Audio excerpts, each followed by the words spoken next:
Welcome, everybody. All right, today we're talking about the desperate price of loneliness. Loneliness is a really interesting state of being because loneliness, you can be lonely in marriage, for instance. It could be the loneliest place on earth because you're married and you have no other choice to be with anybody else. And, well, you do, but, it's usually fairly destructive.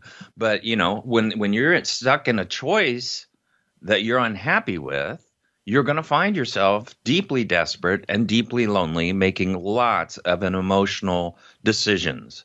Lonely people make lots of emotional decisions and often regret them later. It also means that a person loses their meaning when they are lonely. That means the meaning of their life to other people is no longer as important as it once was. And so many people find that in their loneliness, there's the sense of purpose is gone and their sense of being is gone. And so what's really important is as we get older and wiser, hopefully, that we value our integrity and we also value the idea of being alone so that we can actually fill our time with purpose, with things that help us be mindful of our existence. People that are able to be just here in the present, in this moment, people that are able to do that have a better shot at not being lonely than people who are in their head worried about the past, worried about the future, projecting negative outcomes, finding themselves in psychotic, depressive states, anxious states, panic attacks, OCD. All this stuff is man-made because people try to control things they cannot control, especially emotions. Emotions are not logical. So unfortunately, people that are control freaks are going to spend their life trying to control their emotions. And some people do that as a call to action to do something to distract them. And some distractions are good, like sports. Other distractions are totally destructive, like having an affair. And so how we deal with our loneliness really has to do with, are we going to live a life dealing with reacting to life with our emotions? Are we going to make decisions at that point, or are we going to respond to life and fill the gap that we're reacting to with a logical response? And that's how people live a much better, much more integrity-oriented life. Through our need to connect is innate. Many of us frequently feel alone. And so loneliness, in a definition, is basically the state of distress or discomfort that results when a person perceives a gap between their desires for social connection and their actual experience of it. Even some people who are surrounded by other people throughout the day are in a long-lasting marriage still experience a deep and pervasive loneliness. And there's a lot of research out there that suggests that loneliness poses serious threats to well-being as well as long-term physical health. And so, whether a person lives in isolation or not, feeling a lack of social connectedness can be really painful. And it can be a call to need to do something. As a matter of fact, loneliness can actually drive enough pain to cause a person to want to kill themselves. Suicide. Yes, dealing with pain is the main ingredient to what causes a person to commit suicide. They develop this hopelessness that the pain will never go away. The pain's been driven by loneliness, and they fail to reach out or even think that they're loved by other people, and then they find themselves in the funnel of suicidal thinking. Loneliness can be described in a whole lot of ways. A commonly used measure of loneliness is looking at individuals about a range of feelings or deficits of connection, and basically using what's called a Likert scale, 1 to 5, to be able to define that. Loneliness encompasses a feeling that a person lacks companionship, they feel left out, they feel in tune with people around them. They feel outgoing and friendly. They feel there are people they can turn to. That's what fills loneliness. And given the potential health consequences of those who feel like they have few or no supportive connections, widespread loneliness poses a really big societal challenge, but it underscores a demand for increased outreach and connection. And that call to action is what a person needs to do to fill that loneliness gap. And that may be taking leaps of faith and learning experientially from those leaps of faith by jumping into relationships with other people on different levels, friendship, sexuality, whatever the case may be, whatever your life will allow, but allowing yourself to connect with other people and have those strong types of relationships. It's also loneliness is tied to the quality of a person's relationships as to the number of connections that a person has. Some people just need quality, not quantity. They need quality relationships. And that can be very heartening to have that kind of thing to turn to. Having a best friend that's known you your whole life, somebody that's really connected to you, that can be a very powerful thing to reach out to when you need it the most. And it doesn't only stem from heartache or isolation as far as loneliness is concerned, but a lack of authenticity in relationships can also result in feelings of loneliness. For some, not having a coveted companion, even an animal companion, a pet, can be a very lonely event. The absence of a quiet presence in the home. Even if you have plenty of social contacts in the wider world, that can trigger loneliness if we have a depredation of people or things in our environment, in our home. There's evidence also that lonely people have a sort of negative bias in evaluating social reactions. They have trouble trusting. They have trouble jumping in and having a leap of faith that this could be a person that adds to my life rather than takes away. And so, lonely people pick up on signals of rejection. And so they have a tendency to hide from people, to isolate. And they do this more quickly than most other people. And so, perhaps better to avoid it and protect themselves is their philosophy. And people who feel lonely need to be aware that this bias is so that it will override anything, including actually remedying loneliness by seeking out some type of companionship. If you look at it, a number of unfavorable outcomes have been really linked to loneliness. Its association with depressive symptoms, other forms of mental illness, anxiety, for instance. Loneliness is also a risk factor for heart disease, type 2 diabetes, arthritis, among other things, because lonely people have to cope. And how they choose to cope, maybe food, maybe lack of exercise, maybe not taking care of themselves, maybe sleeping too much, whatever the deal is, lonely people will find themselves self-destructing simply because they have a lack of meaning in their life and a fear of actually going out there and putting themselves out there with people in life. They also have an increased production of stress hormones, which hinders sleeps and results in a weakened immunity system. So that also makes a person very susceptible. While a person can't die simply feeling too lonely, findings that lonely people have higher rates of mortality and certain disease supports the idea that over time, chronic loneliness can play a role in increasing the risk of dying. It's a contributor. It may not be the main ingredient, but it is the thing that they are coping with, and how they choose to cope with it can be horrible. Feelings of loneliness and isolation really affect people of all ages. Adolescents often feel unaccepted by their peers, and they have a very hard time having to interact with peers. Also, whether a person may be liked as an elder.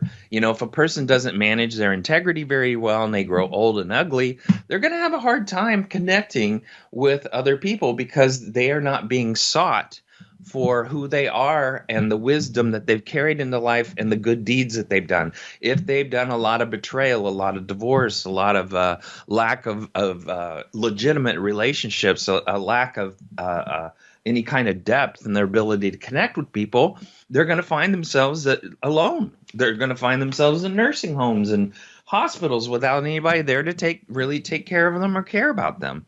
So, it's very important for us to understand the value of integrity has to do with the value of being a magnetic person. You draw other people to you that way.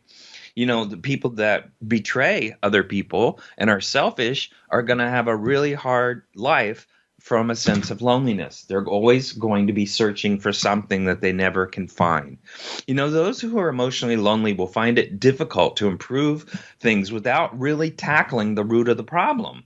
Emotional loneliness is not circumstantial, but rather comes from the person.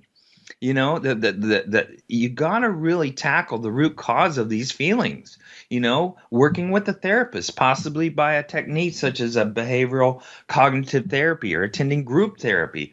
It is likely a place where you can get some really good outcomes from that. The person in question can start to understand why they're lonely, how their background, how their choices, how their experiences have contributed to their behaviors and makes it worse, and how they develop a new and more useful set of behaviors and to emerge out of the loneliness can be very, very important.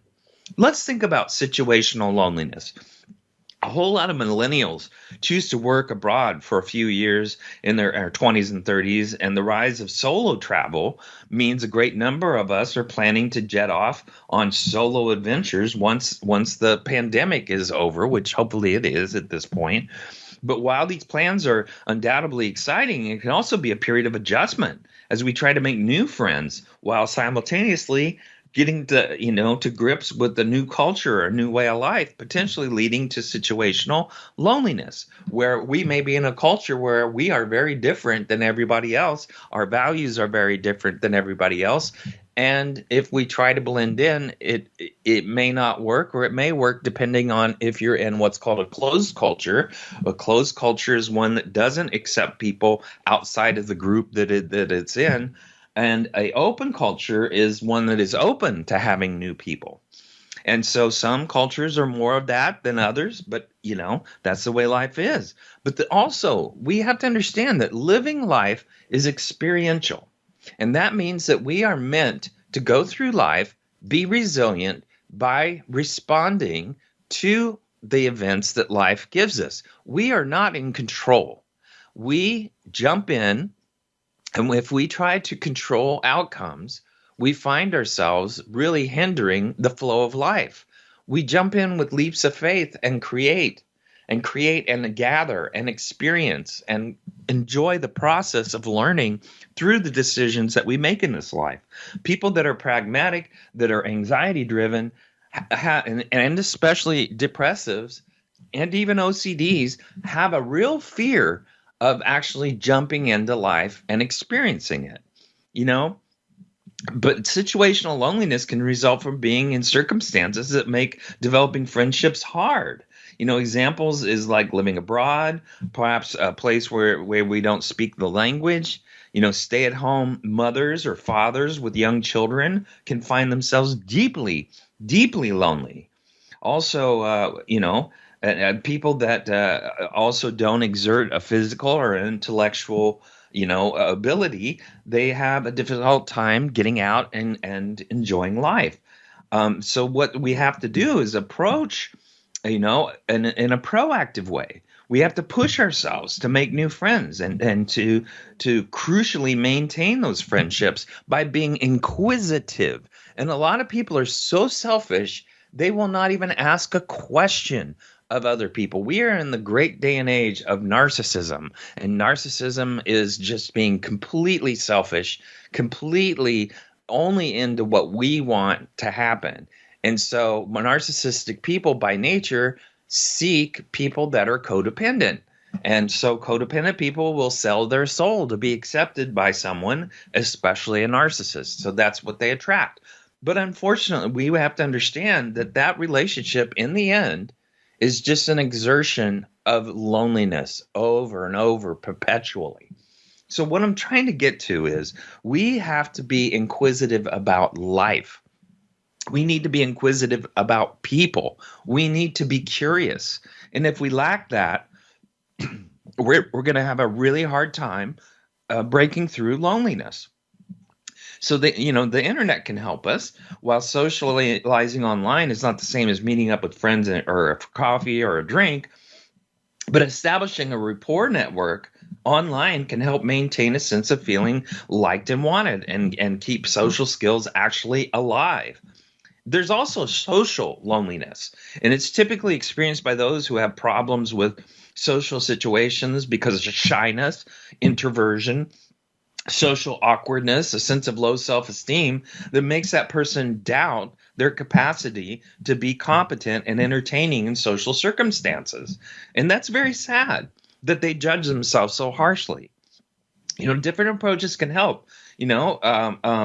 Tackling the low self-esteem could make a positive difference. If you develop a different narrative about yourself that is not a negative narrative, maybe you will put your toe in the water and actually test life. Trying a structured approach to socializing, such as joining an online or a virtual group that gets together to discuss and engage maybe a particular hobby, maybe a problem, maybe an issue that you're having, like drinking or drugs or whatever, can be a good way to start and end that vicious cycle. We also have to look at chronic loneliness, and it's a term used to describe those who've been lonely for so long that it has become a way of life for them. And if solitude has become a part of their nature, it can be tricky to break that cycle, because some people will build a life based on that. And for leaders, loneliness can be a really debilitating, because loneliness is a feeling disconnected from other people. And some leaders are so disconnected and given too much power that they basically don't always trust other people enough to be vulnerable, to feel, to express their loneliness, especially if they're a culture that associates vulnerability with weakness. And so we need to understand that this is a very complex issue, but it is one of the most important issues we need to settle in our own brains as we conduct this life we live. And it's a battle, guys. The current social isolation from COVID really makes the feeling more present and real. And there has been a ton of psychosis out there due to COVID, because if you have too much time on your hands, too much time with your own company, people have a tendency to self-destruct. Our brains take us to places where we should never be. If we have too much time on our hands, we overthink everything, and we get very controlling and very methodical, limit our choices to what we can control, and we lack to understand that life is a faith-based venture. We go out there and we make choices, and we learn from those choices. There's all kinds of different types of loneliness. There's intimate, emotional loneliness, social isolation, relational, collective loneliness, which is our entire world right now, is a sense of, there was even a great book, I can't remember the author, but it's called The Lonely Crowd. And I heard this morning from a friend of mine. But, basically, we as a civilization are the lonely crowd. We are lonely people, but we're together, but we don't socialize very well. And we're not good friends as much as we could be these days. And I'm generalizing. I'm not saying everybody's like that, but I'm saying if we lack compassion for other people, we are going to slowly disintegrate in this life into nothingness. Because if you lack compassion with people, with other people, your spouse, your children, your family, your people you're related to, your friends, the people at work, if you lack compassion, you lack the ability to connect in life, and you are bound, determined to live on a course of loneliness forever. Intimate, emotional is the need to have a close partner or a confidant to share your private ideas and feelings with. And relational and social is the need for quality friendships and support. Lasting. Collective is the need of a network or a group that shares your purpose. And having a group to draw from to share your purpose means that we can learn from each other. And that means we're putting ourselves in a room, hopefully with people that are smarter than us, and we can gather information from each other. And any of these can trigger your feelings of loneliness. For example, you could have fantastic friendships and an awkward social network, or still feel empty because you don't have someone you trust enough, because you can't trust, and share your deepest fears or triumphs. And so, you could have a trusted partner and good friends, but sense something is lacking without being part of a group driven by a higher purpose. We have to have meaning in this life, but meaning comes from emotions, and that is scary for a lot of people. Emotions are meant to be felt. They're meant to emote.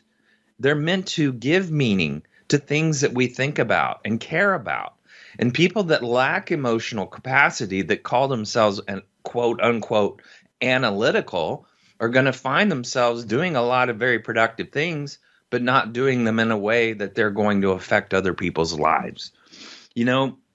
The foundation of connecting with other people is connecting with ourselves, having a relationship with ourselves, making decisions in this life that actually define us and help us grow. And then we can change our minds if we want to change our minds about what we think about ourselves. But the bottom line is loneliness can live within the gap, the separation between who you are and who you're presenting. And it prevents even people who care about you from getting close because of our ego. Our ego may be stronger than our actual person that we are underneath the ego. The persona that we place out there may be completely contradictory to the human being that we actually are in our heart. And so many people will invest all of their energy in that egotistical place and forget about who they are and what their values are and who they want to be to other people. And then we find ourselves not feeling connected with life because we've invested too much in the persona rather than the person.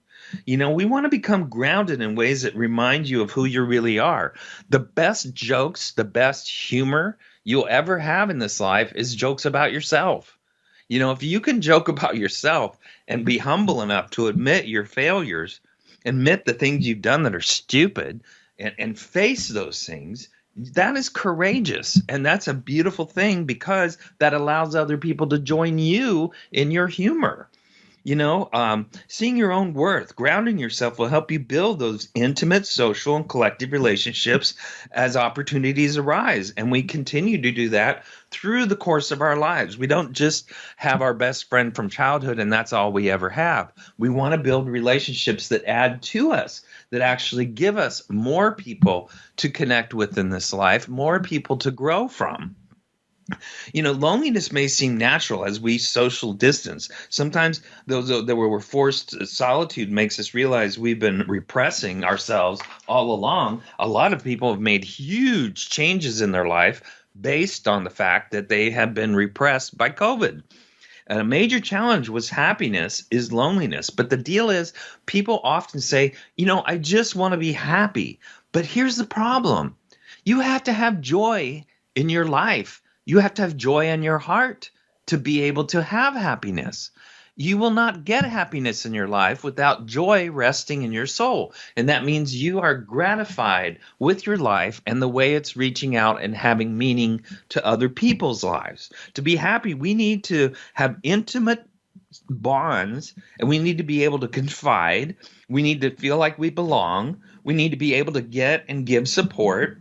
And we need to love each other, which is our ultimate responsibility. And in the deep, deep need that we have as far as strong relationships is the key to a happy life, because when we die, our legacy is going to be about the memories that we make with other people. And so the problem is, if we don't make memories, everything we keep is on the surface, our things go away, our money goes away, and in our death, our life goes away because we don't create meaning. And that is what's important. Memories. Memories are your legacy. And don't ever forget that. And if you're going to be lonely your whole life and box people out and not trust people, not be able to take leaps of faith into relationships, circumstances, learning, not having to make yourself be the expert all the time or try to be perfect because you're not God.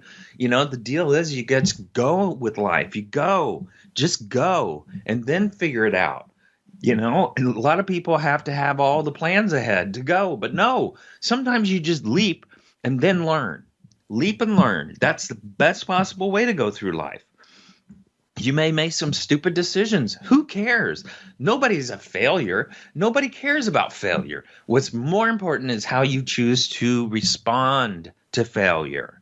You know, new situation loneliness is another part and type of loneliness where you've moved to somewhere new where you don't know anyone, like Seattle. Seattle is the freeze. Moving here was like going to Antarctica because a lot of people aren't very social. They like to be tight with their own families. It's an old city, so people have lived here a long time, and then there's other people that are transients trying to establish their career and then go somewhere else where they may be more comfortable to live. But the bottom line is, if you move to a new city, started a new job, started a school with unfamiliar faces, you're going to be lonely. You are. You just will. And and if a person considers themselves different, I'm different, I'm eclectic, I'm weird, I do all of you're in a place that's unfamiliar, but you feel different from other people in an important way that makes you feel isolated. Well, maybe what you have is going to contribute to what other people need. Maybe being different is actually a good thing, and maybe it will help people expand their lives and provide new opportunities. Maybe your faith is really important to you, and the people around you don't share that, or vice versa. Maybe everyone loves doing outdoor activities, but you don't. People love camping up here in Seattle. They love to go camping. I want a freaking hotel with air conditioning or heat and a bed. That's what I want. I don't want a tent. I don't want to live like a homeless person. I want to live in life and enjoy nature and all that stuff, but I don't want to go to bed there. That's crazy to me. But, some people like to live like homeless people. Loneliness is actually part of our human condition, and we all need to understand that our human condition is a battle of loneliness. And that is the deepest hurt in our life, is to sit and live in a lonely state. Also, being mindful, that means having a relationship with yourself. That is also a very strong component of overcoming loneliness, meaning that we actually observe our own thoughts, are observing what we're thinking, are not trying to be perfect. We are trying to be human, and we're just kind of looking at that and seeing what happens with that. That can be a very, very important component of life. The other thing is that we have to understand that if you have no animals, that also can create loneliness. No pets. Pets can love you unconditionally, especially dogs. Cats are kind of strange about it. We got a cat too. But the bottom line is many people have a deep need to connect with animals. And if this is you're sustained by those relationships in a way that human relationships don't replace.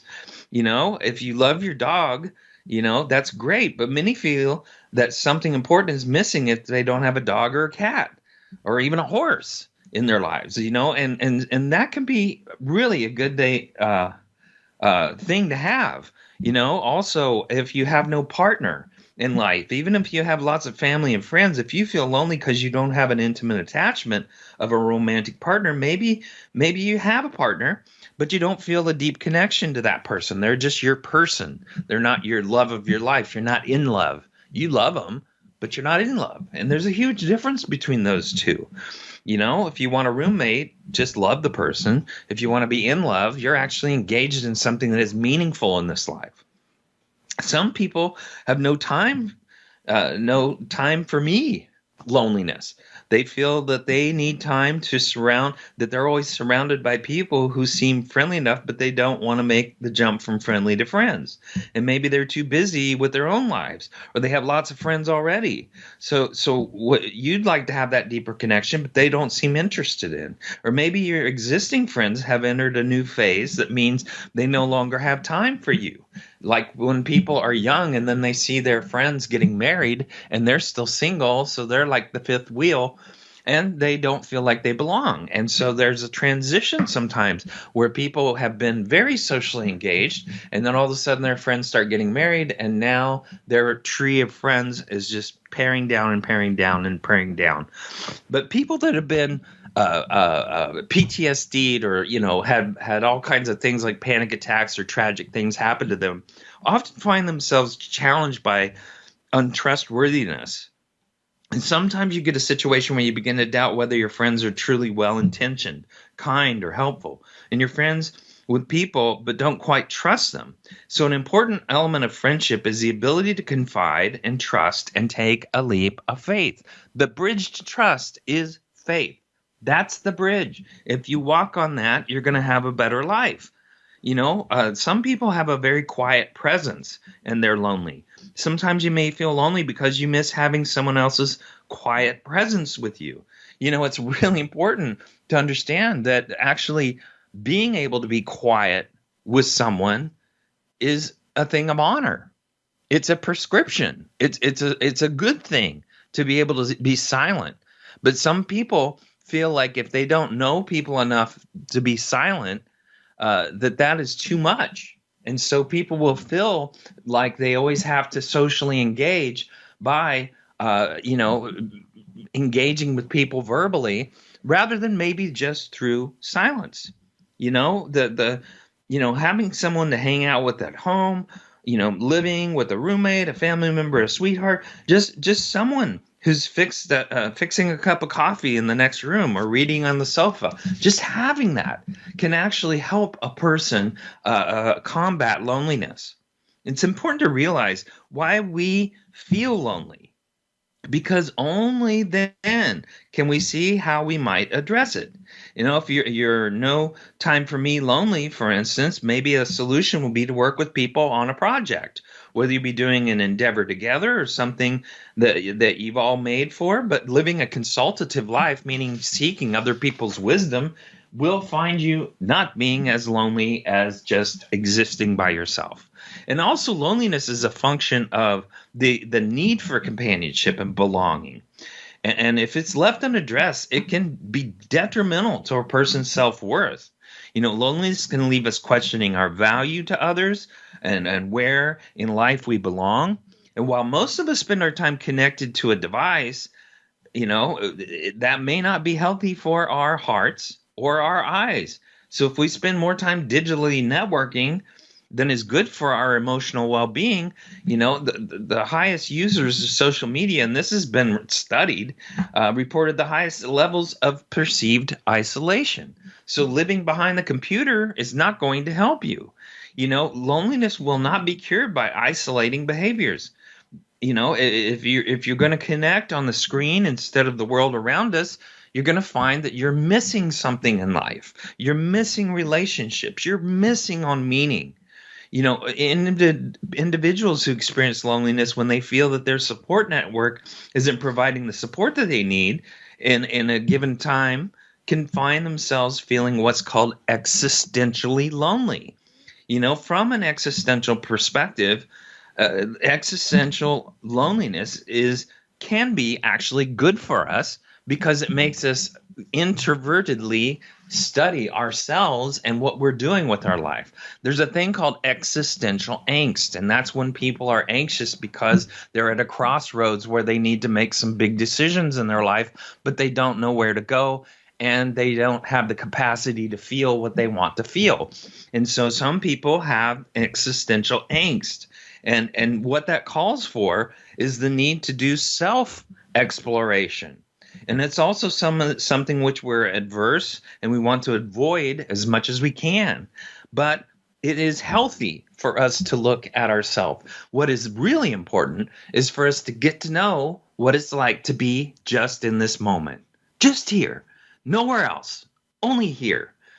Powerful. Big changes in your life take place when you actually are available to the people in front of you. If you look at emotional loneliness, that type of situation arises from feeling like you lack relationships and attachments.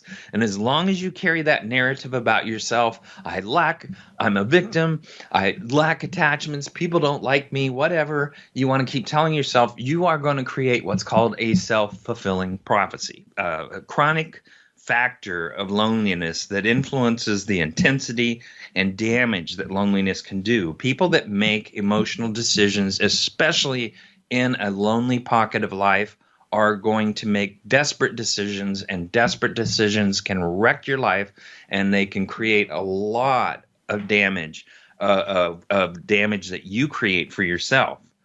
But it's a transient feeling, and you have to have faith in that it's a situational feeling. It also can be a chronic feeling, yes, especially if you've moved into a new environment, gotten a new job, moved to a new city, whatever your circumstances may be. But the fact is that we have to combat it. And saying that you're born in this world alone and you go out alone suggests that existential loneliness is an inescapable aspect of life. It can be terrifying for some people to recognize just how alone we all are in this world, even if you have friends and family who love and support you 24/7, no matter what. Existential fears, including fears of isolation, death, meaninglessness, freedom, are experienced by virtually everybody at some point in their life. But recognizing the fear and using it as a motivator to live more fully and more connected with other people, with more meaning, and have people searching you out, looking for knowledge that you've learned that they did not take the time to have. It's a very proactive stance, and it's very healthy. Deepening friendship by reaching out to friends and being willing to be the one who suggests a meetup or a get together. Make your marital partner or your long-term relationship your best friend. That can be a wonderful thing. And if we struggle, we have to understand that we are struggling with loneliness. That means we have to get through this life together with others. We have to establish and maintain healthy support. We can't make instant friendship happen or find a soulmate overnight, but you can maximize your chances of deepening a friendship by reaching out and being willing to suggest getting together. Waiting around for someone to make the first move is not a very proactive stance, because loneliness already reflects a sense of isolation. If you don't reach out to friends, you are afraid of rejection. And who cares about rejection? If somebody's busy, they're busy. You don't have to turn it into some personal vendetta against you. Letting someone know you need to talk can open the door to a deeper bond. So as long as you don't overburden others with your needs. The feeling arises when we feel left out of a larger group. It might be how you felt when you walked into, let's say, the cafeteria in high school for the first time. For the first day back, you couldn't immediately locate any friendly faces to join their table, so you go off alone. Exclusion can be painful, even if it's not intentional. But an easy way to combat social loneliness is to jump into a new activity, a new group, sit down next to somebody else who may not have anybody around them. Maybe a new fitness place is opening in the neighborhood. Maybe that's the time to start meeting some friends there. Maybe an animal shelter or volunteering at a community food bank. Whatever's intriguing to you, just show up. Be there, make conversations. If you and your partner feel like you don't have a shared network of friends, join a beginner's, salsa dance class or something. Get involved in volunteering together. Build houses, create a community kitchen, whatever. Do something together that both of you can feel good about. If you share interests with your partner, you're going to enhance your relationship with your partner. Getting a handle on loneliness is essential. While you may have much control over restrictions and stuff in the broader sense of the world, you can also understand whether or not you are actually propagating superficial relationships. The worst kind of loneliness is the kind you experience with other people, the feeling that even though someone is right next to you in terms of connection and understanding, they're actually miles away from you. And if people are like that with each other, that loneliness catches up. And you find that a lot in marriage. When it's not working, those people are together, but they're emotionally disconnected. And unfortunately, that creates a deep amount of loneliness, which loneliness drives for a call to action. That means something has to happen. Not all loneliness is necessarily bad. It's not much fun, but it's temporary and a sign of personal growth. Maybe you're setting yourself up in a new city where you don't know anyone and you don't have a set routine. Maybe you've moved jobs. Maybe it's your first quarter in a new company. When we wipe the slate clean with a big change, it can be scary. It can also cause us to feel isolated and alone in that experience.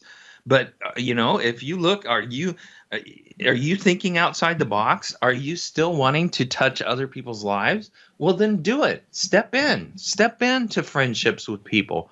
Step into being a curious person. Step into wanting to learn other people's talents.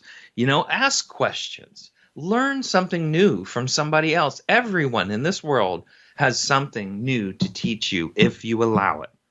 Humans are very social creatures. Many of us crave deep, intimate relationships that can be non-romantic in nature, but we want to be surrounded by people who love us unconditionally, people who cheer us on when things are tough. When you don't have a deep emotional connection at home, it leads to loneliness, and it's surprisingly can enact a person to go deeper into a pocket of loneliness.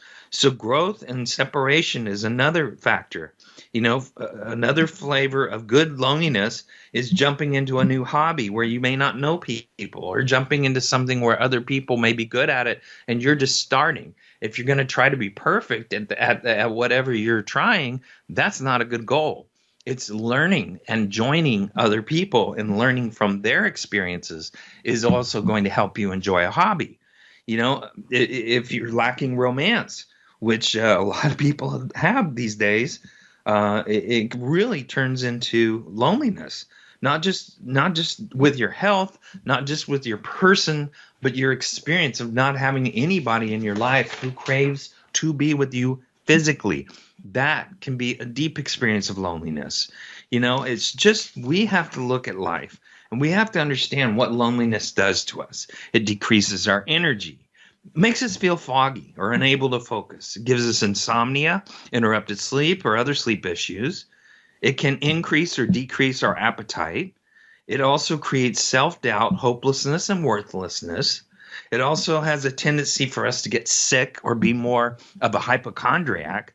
We also develop body aches and pains, feelings of anxiousness or restlessness, increased shopping, substance misuse, the desire to binge watch shows or movies, cravings for physical warmth, such as hot drinks, baths, cozy clothes, blankets. Loneliness, even chronic loneliness, isn't a specific mental health condition. However, a lot of people increasingly recognize the way loneliness can affect your physical and emotional health. If you're feeling lonely and you have these unexplained symptoms, it's usually a sign that you are lonely in your life. And people can help you. A therapist can help you uncover any possible mental health causes of your symptoms. Those are called somatic symptoms. That means that you've created those symptoms by the way you're thinking. Loneliness may not be diagnosable. You can still get help dealing with the feelings. Finding the best way to address loneliness often depends on what's causing it. You might have trouble getting to know people, whether they're friends or romantic partners. You may just move to a new city, miss your old city. Maybe you have a casual relationships, but none of them seem to be meaningful. That happens in life. You might have feelings of self-doubt or low self-esteem or social anxiety that get in the way of building connections with others. Here's the problem, though. A lot of people will jump in bed with other people because they're lonely. And the problem is that they may overcommit to a relationship that may not seem to be very healthy.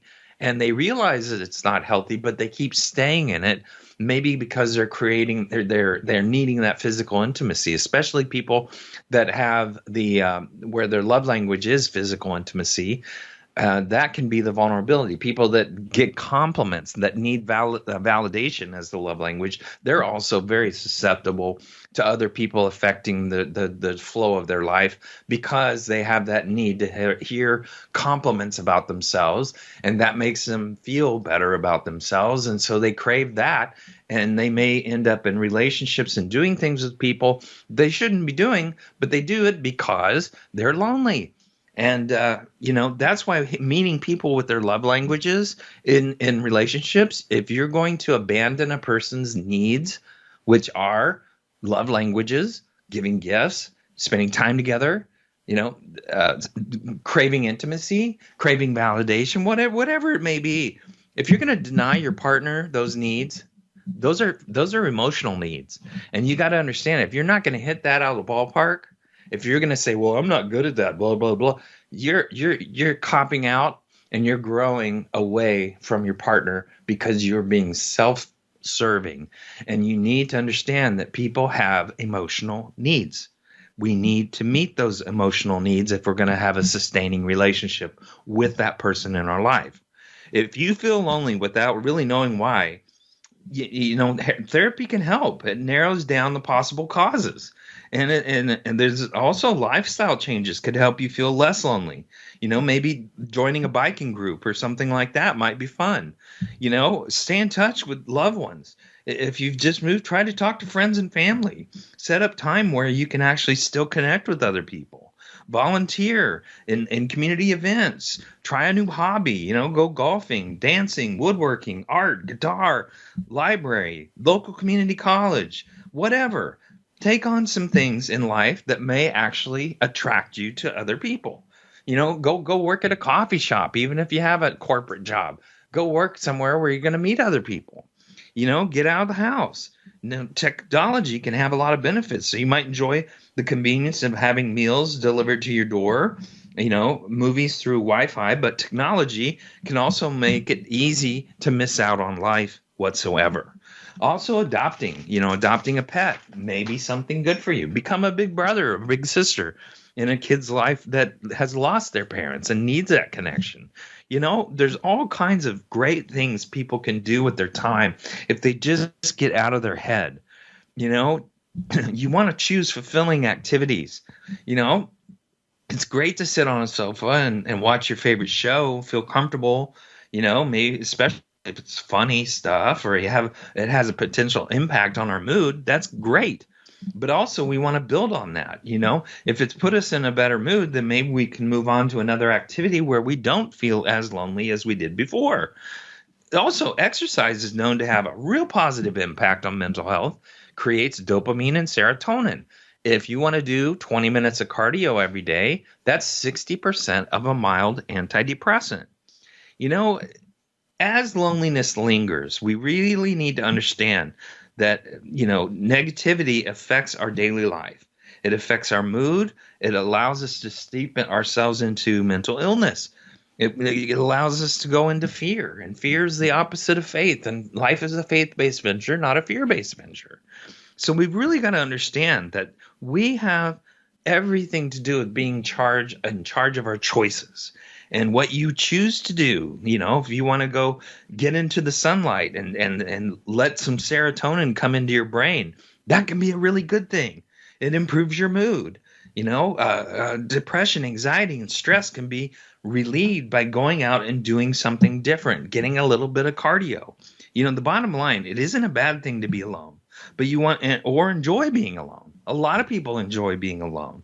I enjoy being alone, but being alone when you'd rather spend time with other people can lead to feelings of loneliness and have other effects on your mood, your sleep, and your overall well-being. And some people experience loneliness in passing, but other people feel lonely for months, even years, with no improvement.